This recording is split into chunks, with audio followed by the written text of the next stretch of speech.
नाशिक जिल्हा तालुका बागलाण येथील खतनाम या गावी नाभिक समाजाची 9 वर्षीय कन्या हिच्यावर जो अतिप्रसंग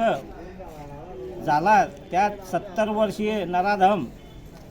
त्याला फाशीची शिक्षा झाली पाहिजे अशी मागणी आमची नाभिक समाज चोपडा तालुका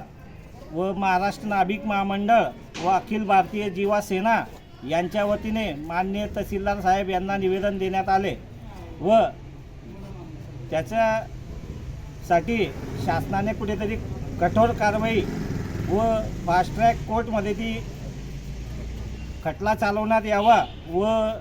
त्यासाठी उज्ज्वल निकम यांची नियुक्ती करावी अशी आमची चोपडा तालुक्याच्या नाभिक समाज बांधवांच्या वतीने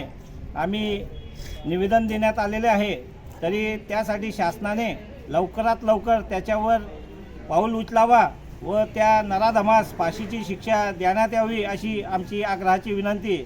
व त्या नराधमास फाशीची शिक्षा झाली पाहिजे। नराधमाला फाशी झालीच पाहिजे.